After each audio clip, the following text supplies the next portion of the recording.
Hello, my name is Ian. I'm the Director of Emergency Disaster Services for the Salvation Army's Intermountain Division. I just wanted to thank you for clicking on this video. This video is part of our webinar series that we're doing this year in 2024, just covering all sorts of unique topics related to our emergency disaster services. Please enjoy this video and reach out to our department if you have any questions when you're done. Thank you very much. Appreciate you. Have a good day. All right. So the objective of this call is at the end of this webinar, you will know how we coordinate our public information when disasters occur, and you'll understand more about our PIO role. Disclaimer, this is an Intermountain EDS presentation. I guarantee you if any other EDS director did it differently, it would happen differently. If you did it in different parts of the country, it might happen differently. So I kind of just say, if anything is controversial or different to what you know in your division or your area, just direct those questions or frustrations to me, right? And then I can address those, right? All right, cool. So getting into this, again, what we're going to cover: public information during emergencies, disasters, what we should generally be doing in the first 24 hours, development in times of disaster, so how our development departments support us, and then maybe some stuff on public information efforts and challenges, kind of like in recent events. So I'm excited to have Nicole here. There are thousands of pictures, great pictures that Nicole has put together, but Nicole is rarely in any of them because she is often the PIO. So it took me so much Facebook digging to find this one great picture of Nicole, because very often she's the one on the other side of the camera taking pictures. And Nicole is our EDS director in Southwest Division. Nicole, I don't know if you want to introduce yourself any further, if you want to say anything else. Hi guys, I'm Nicole, Southwest Division Director, as Ian said. Sorry, I'm in a giant warehouse right now, so you might hear a lot of back noise. Happy to be here, happy to answer any questions for you. I might have to jump off. It's going to rain soon and it floods here now, so let me know what you need. All right, cool. Thank you, Nicole. All right, sure. Sweet. All right, quiz time.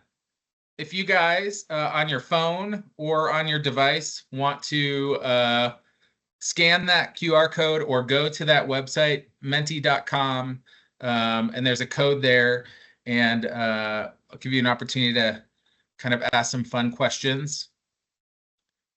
And I'm going to change my screen, but you will still be able to see the information on where we're going. All right, you will soon see a presentation or a Mentimeter quiz. So at the top there, it says join menti.com. So you could just go to menti.com and put in that code. I did not test today's Menti thing at all, so hopefully this works, but I'm confident. All right. We just have a few entry questions before we kind of dive into this. What do you think are the most important responsibilities of a public information officer during a disaster? And I also fully recognize some of you guys might have no idea what I'm talking about in general. But as far as public information, what do you think the most important responsibilities would be?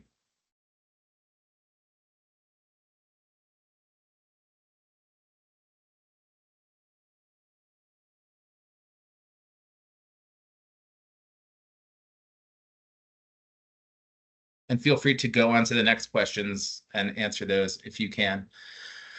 So what do you think are the most important responsibilities? Okay, give the location for people to go to for assistance. Absolutely. So there's actually messaging out just to literally provide help and assistance. Keeping to the basics. Yes, that is great. I love that suggestion. Information to assist the public assistance. Yes, that one's great. Coordinating information between the frontline, admins, development, and media. Yes. So you can quickly see that this really spins out to a billion things, right? It's a lot more than just fundraising. It's a lot more than just, telling the public what we're doing. It's you can see there's many levels to this.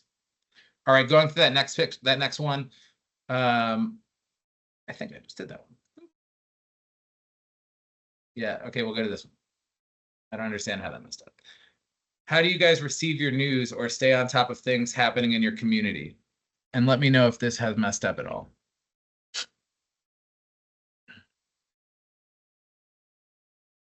I'm not sure if your device is just switched. All right, social media, yes, absolutely.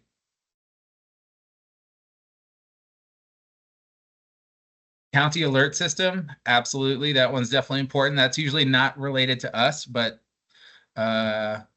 in Maui with the wildfires there was a lot of potentially people lost their lives because they didn't understand the alert system.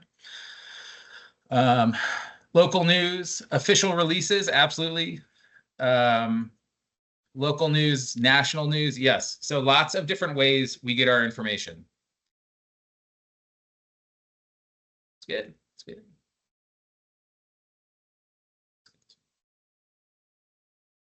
I'm going to go to this question.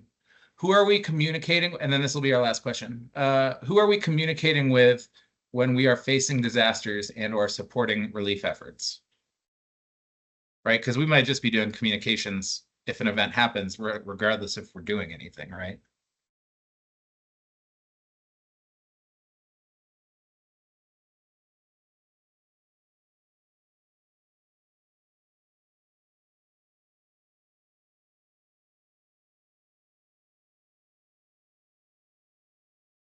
Public, our donors, our volunteers, our staff.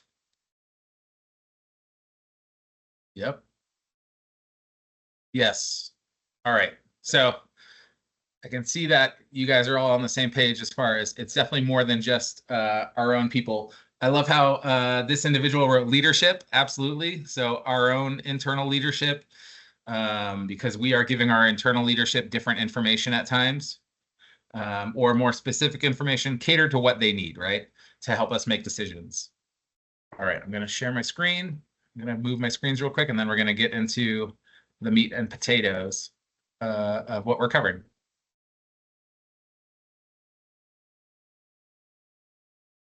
All right, so you should see the screen now.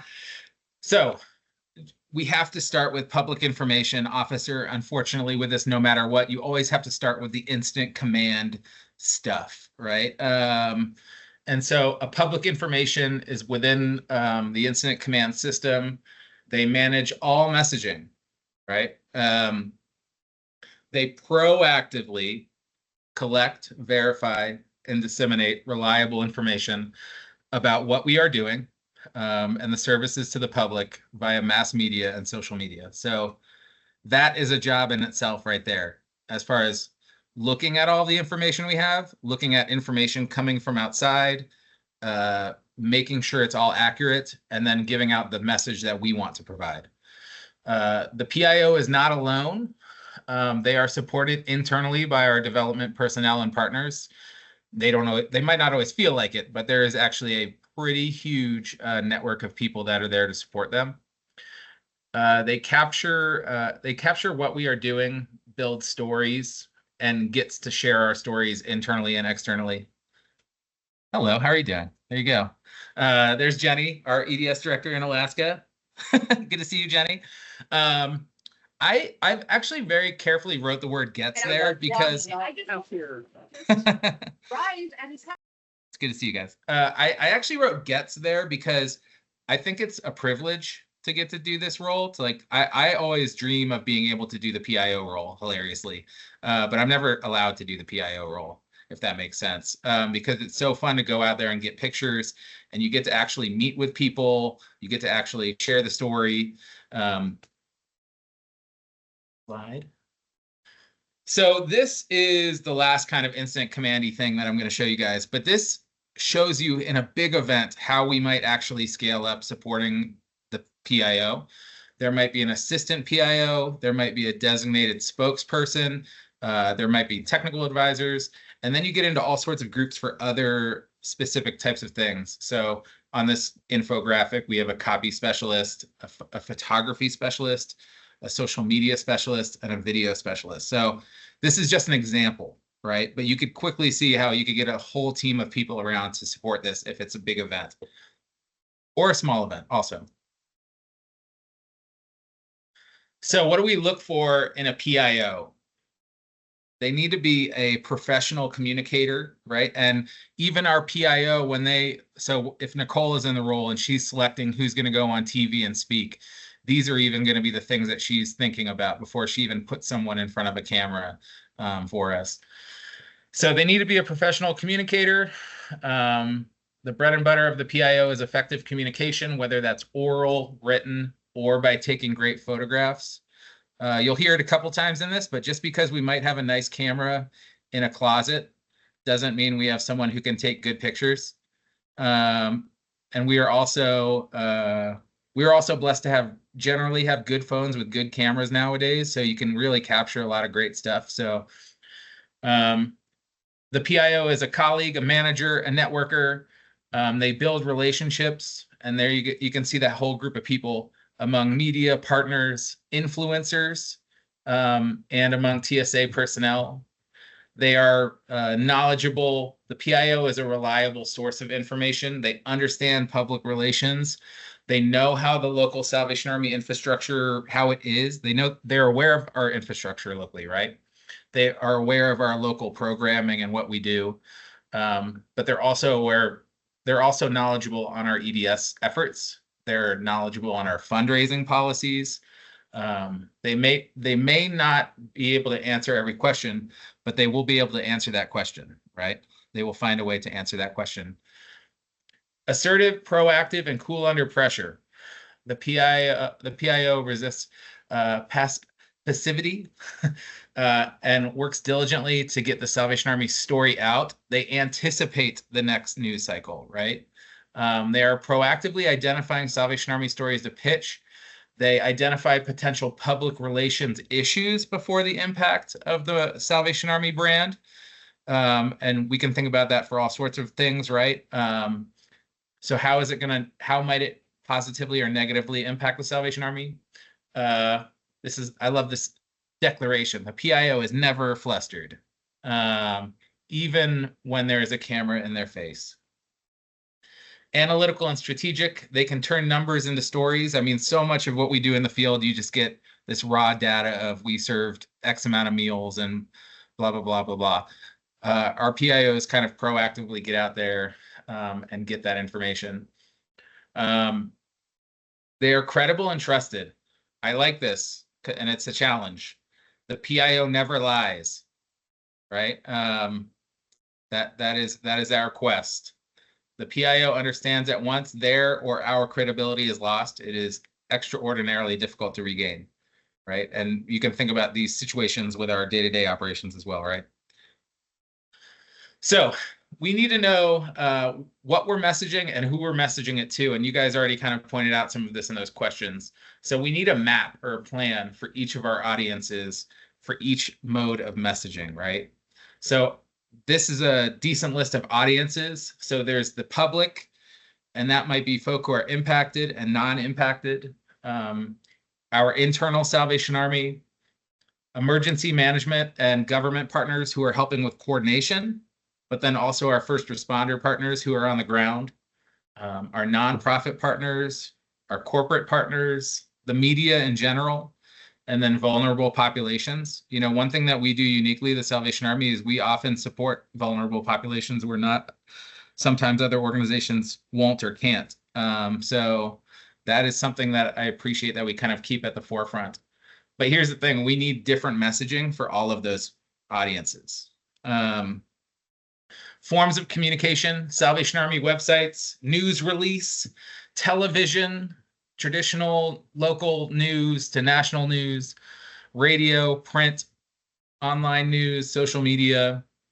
You could see that we could easily spend 2 hours on this slide alone, right? So understanding our stakeholders' information consumption. I love this slide because it kind of it helps show that we need to think outside the box. 86% of Americans use smartphones, tablets, and computers. 57% of millennials get their daily news from social media. Online news consumption statistics show that 36% of all adults get their latest updates from Facebook, right? And this is all good, bad, and ugly, right? But this is just literally how people get their information. The portion of Americans who often get news from the television has actually stayed fairly consistent, about 30%, right? Just under half of US millennials regularly watch television news. 25% opt for major networks, while 21% prefer watching cable news broadcasts. Republicans prefer getting their news from television, right? So even if we really parse out the different populations of people that we want to talk to, you need to actually start to think about all these different modes of communication. And this is actually from a pretty recent study. So here's a quote from the Media Insight Project. The temptation may be to rely on traditional media such as print, radio, and television, but new media, including the internet and social media, are becoming increasingly popular. More importantly, multi-channel and coordinated communication methods are absolutely essential. Americans across all ages and demographics now combine a mix of resources and technologies to get their news each week. So we're definitely beyond just getting news at 6 p.m., right? On TV, on our favorite channel. So shifting to what we do in the first 24 hours, right? Everybody stay calm. It's happening. We're freaking out. So this is kind of just some high level guidance on what we're thinking about, what we're doing. So here's really what we're doing in general. And this is not necessarily just public information. So in the first 24 hours, when something happens, right, we are ensuring that all of our essentials are taking place. We are assessing the severity of whatever disaster has happened, monitoring and supporting what's happening in the field. And from a PIO role, they could already be monitoring and supporting what the Army is starting to do, right? So you can look at it two ways, right? And then publicize ways to help, right? So even if we're doing something or not, we are already starting our public messaging, right? So here's just some standard high-level messaging guidance. Be proactive and develop standardized messaging that can be widely disseminated. Describe exactly what is needed and what isn't. Coordinate your messaging with partner organizations, and then update our messaging frequently. So there's that picture there on the right. What is not needed? That's a famous picture from Sandy Hook, the elementary school shooting. I can't remember how many years ago that was now. But sadly, just a few people on Facebook very innocently just said, we need to get these kids some stuffed animals. And they ended up having to open an entire warehouse just for stuffed animals. So where I lead with this is kind of donations management, right? We need to be very careful about our messaging for the stuff we are asking for. And obviously we always encourage cash is best because that's literally the most flexible option for us to meet unique community needs. So the donor window. Hey, good to see you. I love just seeing everybody who's in this response just popping up in the video down there. It's good to see you guys. So the donor window, I have this picture of waking up late, right? This GIF, because if we are late, we will really miss the window, right? It's a very narrow window of when we can reach our donors. Although all events start local, our local activity can lead to national media exposure. That does happen for small events all around the country in our divisions. It reaches national media. The donor window is impacted by other events and other societal factors. And I'll show you the next slide kind of talks about that.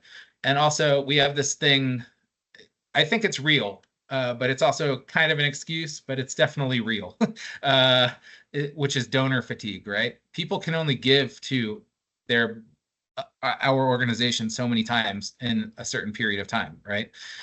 So if we ask for something, they might not be able to say yes to the next thing, right? So here is a picture of the Salvation Army's fundraising in 2017 for the famous HIM event. So it's Hurricane Harvey. Then right after that, a week later was Hurricane Irma. And then a few weeks after that was Hurricane Maria.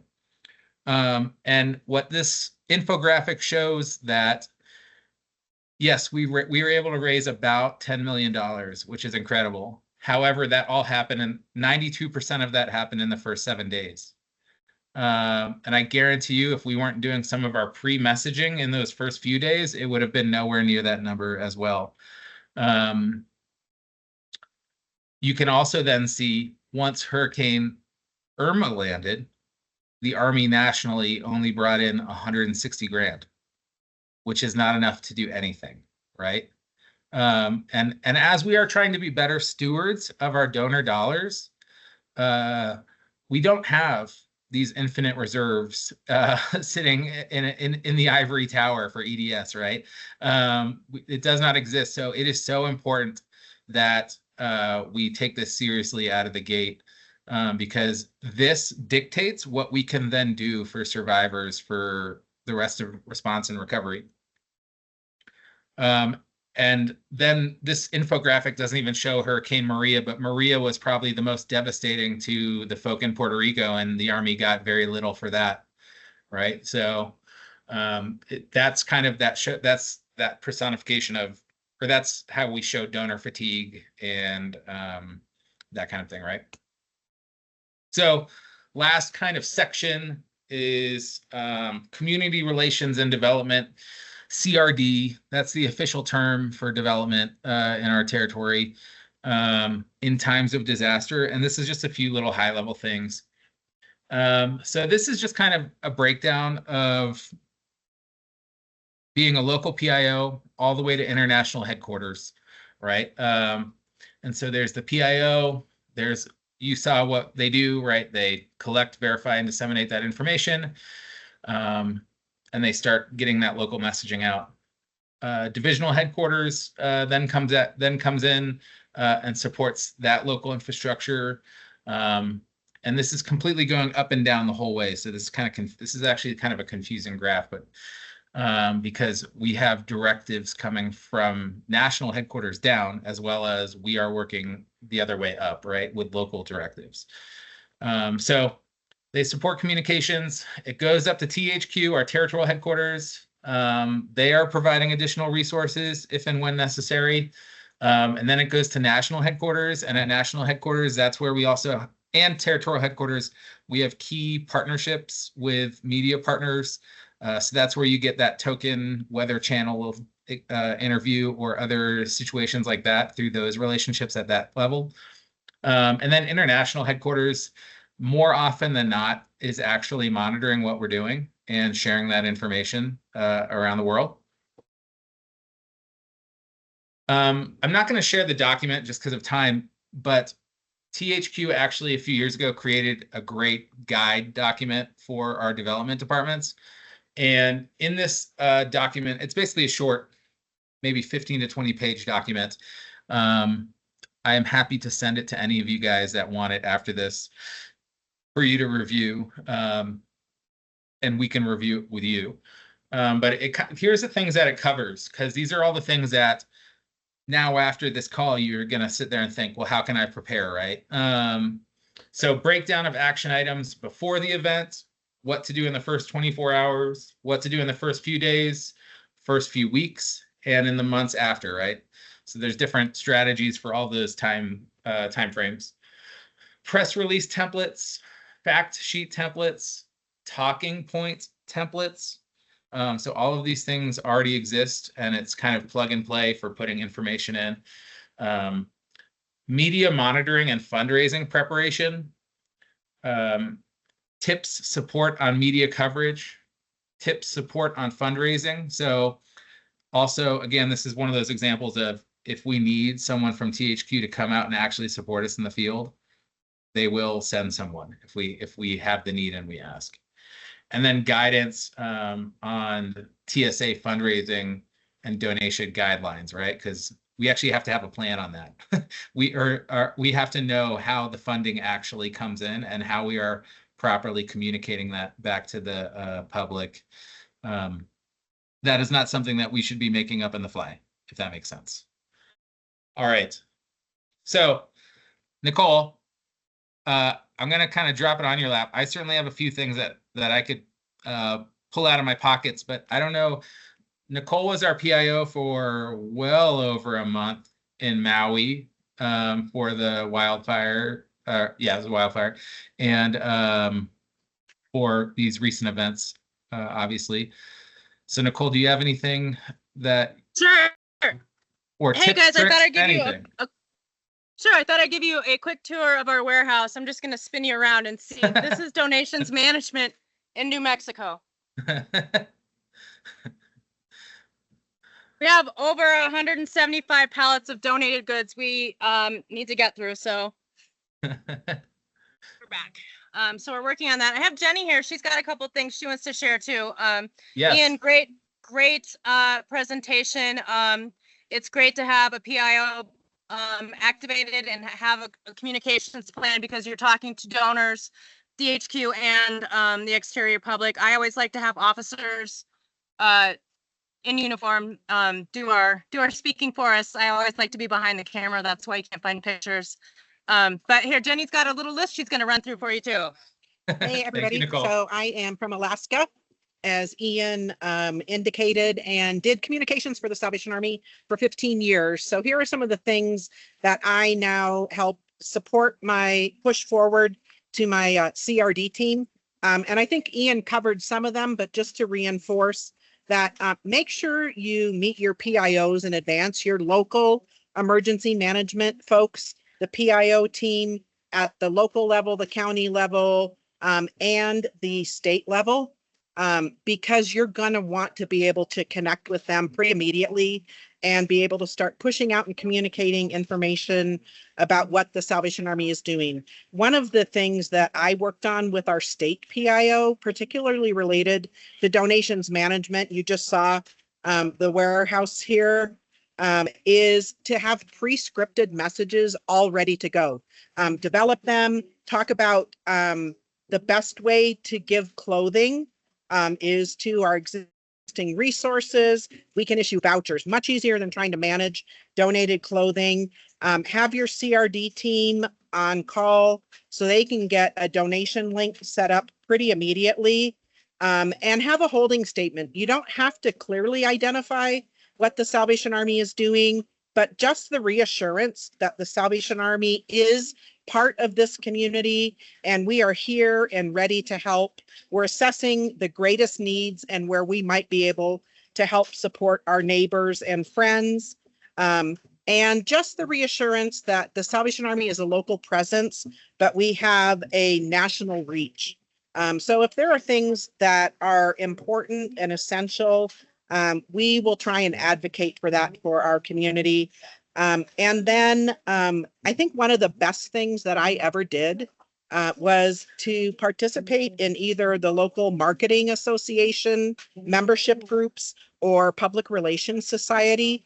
I have had still, even though I don't do communications anymore, I have friends, I have a network, and they will reach out and say, we know the Salvation Army is busy and you have like, a shop of one.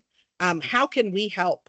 And we've asked them, actually 9/11 was probably the most significant event, but I had several professional PR folks working in Alaska to help us with messaging so that we could focus on the actual work that needed to be done. So really just reinforcing, Ian, it was a great presentation. I came in kind of towards the end. But You did great. Thank you so much. Oh, hey, I'll just add two other things quick. We're trying to beat the rain here. You want to know your audience. We work in a lot of tribal communities. Yes. I sent Ian a great document on how to do a lot more listening than speaking. You just want to be concerned about some of those cultural things. Same thing applied in Maui. We needed to be very cognizant of just cultural norms. Yeah, Sure. I was actually going to say that. Okay. Thank you for saying that. And then the other thing I was going to mention is just the balancing act you need to have in the community. Right now, we're getting tons of donations, but we don't need any more. So you just want to tailor your message so the community understands. It's just a balancing act. I guess I don't know what to say other than that. I think that so speaks just make to sure your make sure messaging is clear. you're updating your messaging frequently, right? Absolutely. Yeah. Cool. I'm going to Um, share my screen again. I just have like 2 more slides. Okay. Thank you, Nicole and Jenny. That was great. So I just wanted to show just some additional training that's out there for any of you guys that might be interested in doing this, right? You can, of course, reach out to any one of us for additional guidance and support on this. So I'm up here. We have our 2 Salvation Army kind of traditional courses on PIO officer, but obviously there's a lot more to it than that. And there are these are all free trainings, all of these FEMA trainings that are listed here. Some of them are really intense as you get to the bottom. Some of those trainings actually that are listed there are 5-day trainings that require a lot of prerequisites. But a lot of those trainings towards the top, I believe, are online and free. And so kind of as Jenny alluded there, one thing that we didn't really cover on this, just because we didn't have that much time, is getting to know the other PIOs ahead of time for the other. I mean, we naturally probably just think about our media partners, right? We're going to know those people for the most part, but as far as who are the PIOs for our government partners, who are the PIOs for our nonprofit partners, are there PIOs for corporate partners? Because there's actually a pretty big list of people that this individual would likely do. I will say generally, I'm glad Nicole added the officers with the uniform quote. I probably would have gotten my hand slapped for not doing that one. Or when I think about things that I should have added in this, there's probably that one.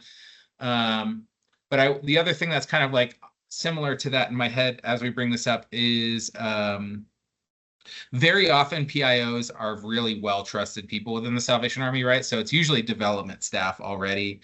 But we actually are blessed to have some great volunteers who do PIO work out in the field. So again, this is not just restricted to development staff, right? If you have someone who is a great representative of the Salvation Army, or you think they would be, we could provide them with training too. All right. I'm going to stop sharing my screen. I know you guys are probably all now really hungry, but we have just a couple more minutes. If you guys have any questions, or if you guys have any feedback or war stories that you would like to share related to public information. Do that thing where I awkwardly, yes, Amy. And Amy, can you, when you unmute, can you share who you are and where you're at? Yes, hi, I'm Amy Russell, and I'm kind of one of the most different people that's on this call today, but I sort of saw this training and asked Ian if I could join it. I am a director of donor relations here in Utah. So what that means basically is that I work with our highest level donors. I work with our kind of top 10% of our donors. And why I was wondering about this is that, you know, I've worked for the Salvation Army now about 3 years, and we've yet to, at least in Utah, have a big disaster that I've had to deal with. But it suddenly is occurring to me that what do I do? I mean, you know, Utah has fires here a lot too. And as I've watched what's happened down in New Mexico, I thought, what if this happens here this summer? What is it as someone who's working with our top donors? What would be most helpful? Is it just going to them immediately, or do I, you know, just waiting, or what, or do I, someone, you know, we don't have a big on-site development staff in Utah, or so is that maybe going to our cores and saying, listen, I'll go to our donors, but could I also assist you in any communication, like, you know, help write up things and things like that? So I just was interested to hear the feedback that I could get on that. Yeah, so I can speak a little bit to that, seeing that you're in my division, right? Yeah. We are in the same division. So one, I would encourage you to connect with Kiara about this, who is our EDS field rep, right, in Utah. I will actually invite you to an upcoming mass care meetings that we're going to have in Utah in a few months in September. Utah, I don't want to, everybody knock on wood. Yeah. But the disaster that, you know, keeps me up at night in our division is actually a fault line that goes through Salt Lake City. And we and our partners have actually done as good of a job as we can to prepare for it. There's still so much more that needs to be done, but that an earthquake is a no notice event, right? So that is one of those examples of why we need pre-scripted messaging for that exact event, right? Because it's not like a hurricane where we have 3 to 5 days to prepare, right? And it's very similar with wildfires as well. Wildfires, really, we are in the throes of it within a day. If a big enough one occurs where they're asking us to help and people are impacted. So we could totally strategize with you on partners to reach out to and connect with. And yes, we would include the Corps on those efforts. So yes, it's a good question. And if you have more follow-up questions kind of related specifically to that, just ask me after this. Okay. Sounds good. Yeah. Thank you. Yeah, we can schedule, we'll just schedule a call at some point soon with me, you, and Kiara. That'd be great. I think actually all of our staff would be great. Like to. Yeah. So hilariously, I did want to do that. Our divisional development department, unfortunately, set up today as donor day. Yeah. Which is so many of them were interested in doing this. So I have an assumption that we're going to be doing a similar version to this presentation for your department in general sometime soon.